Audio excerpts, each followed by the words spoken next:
ജോലിക്ക് വഴിപാട് കഴിച്ചു, ഒരു കുഞ്ഞിക്കാലും കാണാറായി. ഇനി ഒരു കാര്യം കൂടി ബാക്കിയുണ്ട്, നമ്മുടെ കല്യാണം അല്ലേ? അതെ, കുഞ്ഞ് ജനിക്കുന്നതിന് മുൻപേ നമ്മുടെ കല്യാണം നടന്നിരിക്കണം. അല്ലെങ്കിൽ അതിനു മുൻപ് എനിക്കെന്തെങ്കിലും സംഭവിച്ചു പോയാൽ കുഞ്ഞിന്റെ അച്ഛൻ ആരാണെന്ന് ചോദിച്ച് ആളുകൾ നിന്നെ വേദനിപ്പിക്കും. ഞാൻ അനുഭവിച്ച ദുരിതം എന്റെ കുഞ്ഞിന് വരരുത്. പിന്നെ നമ്മുടെ കല്യാണം രജിസ്റ്റർ ഓഫീസ് നടത്താം. ഇന്ന് തന്നെ പോയി ഒരു തീയതി നിശ്ചയിക്കാം. ആ, കല്യാണത്തിന് മുമ്പ് ഇതെങ്ങനെ ഉണ്ടായെന്ന് ഓഫീസർ ചോദിച്ച എങ്ങനെ ഉണ്ടായെന്ന് വിശദമായി പറഞ്ഞു കൊടുക്കണം. ആണോ ഇല്ലാത്തത്?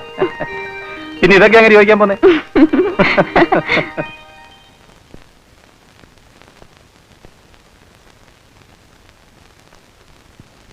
15 ദിവസം കഴിയണം. എന്ത് സാക്ഷികളാണോ?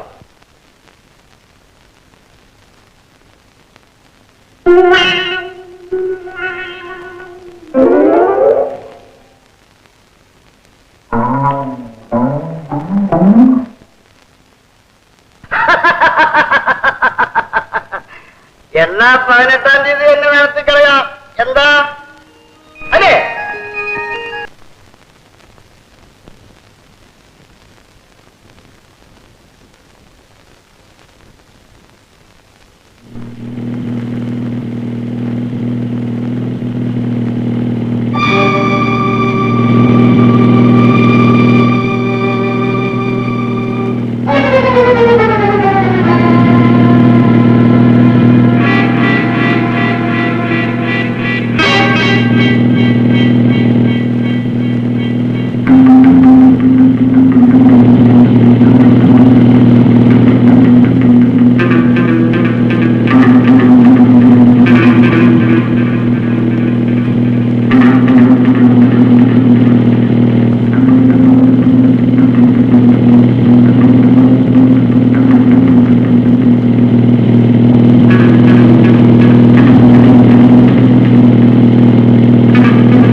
ഗോപി,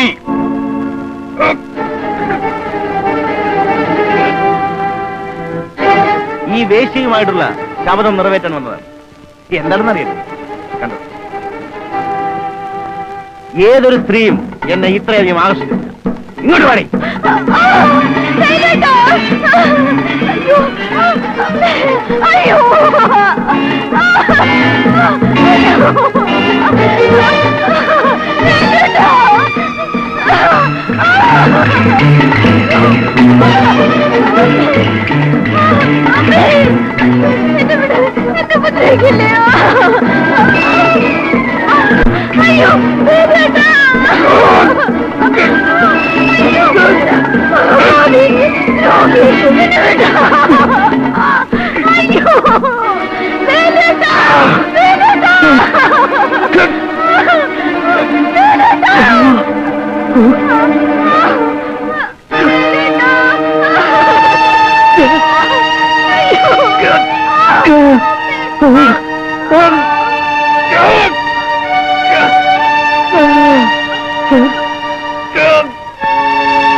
യമനെ ദാ പോകുന്നു ഞങ്ങളുടെ മാറ്റി വിൽക്കുന്നതിന്റെ മുതലാളി. അങ്ങേര് തന്നെ ഞങ്ങളുടെ മുതലാളി. ഇതോ ആ ചുവന്ന ഷർട്ട് ഇട്ടിട്ട് പോകുന്നത് അങ്ങേരാണ്. സ്റ്റേഷനിലേക്ക് കൊണ്ടുപോകും. അയ്യോ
അയാളോട് എന്തെങ്കിലും പറഞ്ഞോ?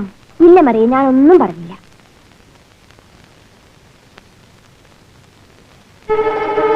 അയ്യോ, ആരും അവിടെ കിടക്കുന്നല്ല. അയ്യോ, ആ നമ്മുടെ ഗോപിയേട്ടനല്ലേ? അയ്യോ, എന്ത് പറ്റി? അയ്യോ, ചോര വരുന്നല്ലോ. ഇതൊന്നും പോരാടി, ഇവൻ ചെയ്തിട്ടുള്ള പാവങ്ങൾക്ക്. ചാവട്ടെ പെണ്ണുപിടിയൻ. ഗോപിയേട്ടാ, അയ്യോ. എന്റെ കൺമുന്നിൽ വെച്ച് നിനക്ക് ഇത്രയൊക്കെ സംഭവിച്ചിട്ടും എന്നെ കൊണ്ടൊന്നും ചെയ്യാൻ കഴിയാതെ പോയല്ലോ മാലതി. ഞാൻ ആലോചിക്കുന്നത് അതല്ല, നമ്മളെ ഒരുമിച്ച് ജീവിക്കാൻ അനുവദിക്കുന്നില്ലല്ലോ എന്നാണ്. എല്ലാം എന്റെ തെറ്റാണ്. ഞാൻ ഗോപിയുടെ വീട്ടിലേക്ക് പോകും. നീ എന്താ പറഞ്ഞേ? ഗോപിയുടെ വീട്ടിൽ പറയാൻ 2000 രൂപയ്ക്ക് വേണ്ടി ഞാൻ പലരെയും സമീപിച്ചു, കിട്ടിയില്ല. വേലുവേട്ടിന് ജോലി കിട്ടാതെ പോകുമോ എന്നുള്ള വെപ്രാളത്തിൽ അവസാനം എനിക്ക് ഗോപിയോട് തന്നെ ചോദിച്ചു വാങ്ങേണ്ടി വന്നു. നീ എന്തായി പറഞ്ഞത്? ഗോപിയുടെ പണം വാങ്ങിയെന്നോ? നീ എന്താ മാലതി കാണിച്ചത്? ഓ ദുഷ്ടനെ ഞാൻ ഇല്ല. ആ 2000 രൂപ മടക്കി കൊടുത്തില്ലെങ്കിൽ മറ്റെന്ത് കാര്യമുണ്ട്?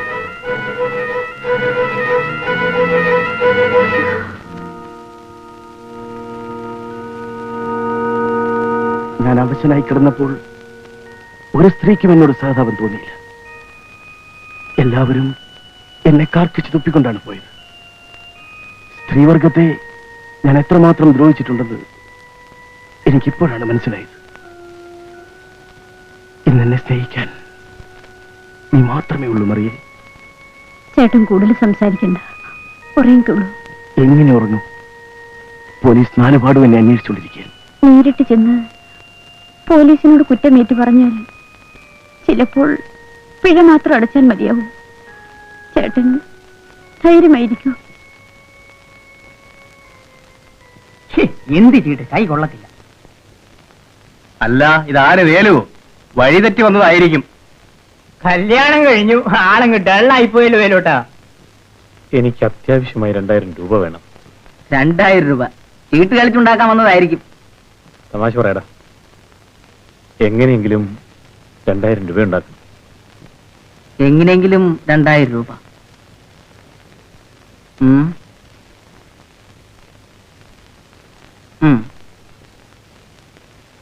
ഇങ്ങ് വാ, പറയട്ടെ. എന്താ? നമ്മുടെ കടപ്പുറത്ത് കിഴക്കേ അറ്റത്തൊരു ബംഗ്ലാവില്ലേ? നമ്മുടെ ശിവരാം മുതലാളിയുടെ? അതെ, അത് തന്നെ. അവിടെ ആരുമില്ല, എല്ലാവരും നാട്ടിൽ പോയിരിക്കാം. അകത്ത് കടന്നു കിട്ടിയാൽ നല്ല കൊയ്ത്ത. 50-50 എന്തു പറയുന്നു? ഇന്ന് രാത്രി തന്നെ പോയിക്കളെ.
ആരാണ്ടോ കാണാൻ വന്നിട്ടുണ്ട്.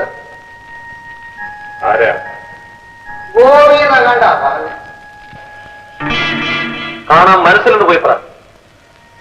ആവുമെങ്കിൽ അവന്റെ മുഖത്ത് കാത്തിച്ചൊരു തുപ്പും കൊടുക്കും. അതിനൊന്നും റൂളില്ലല്ലോ, ഗവൺമെന്റ് സർവന്റാ.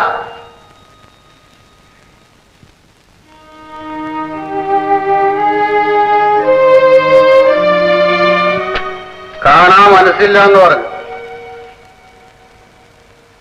കാണാൻ മനസ്സില്ലെങ്കിൽ അത് സാരമില്ല. ഞാനൊരു കത്ത് തരാം, അത് കൊടുത്താൽ മതി.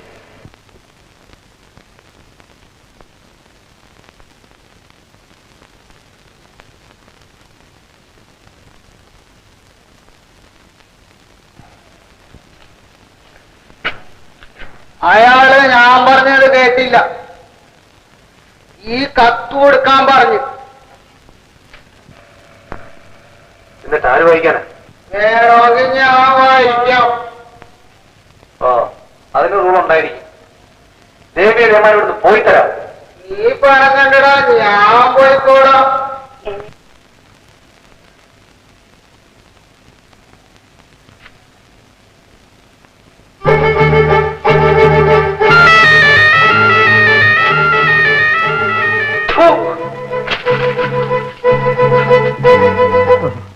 ദീർഘായുസായിരിക്കട്ടെ. നല്ലത് വരട്ടെ. നീ ദീർഘായുസായിരിക്കട്ടെ.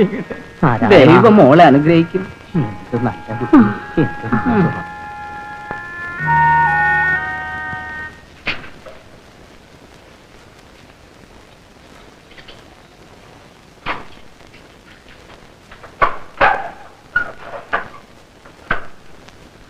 തനിക്ക് പോകാറും ഇത്ര പെട്ടെന്ന് ഇനി റൂൾസിലോ തന്നെ വെച്ചുകൊണ്ടിരിക്കാം.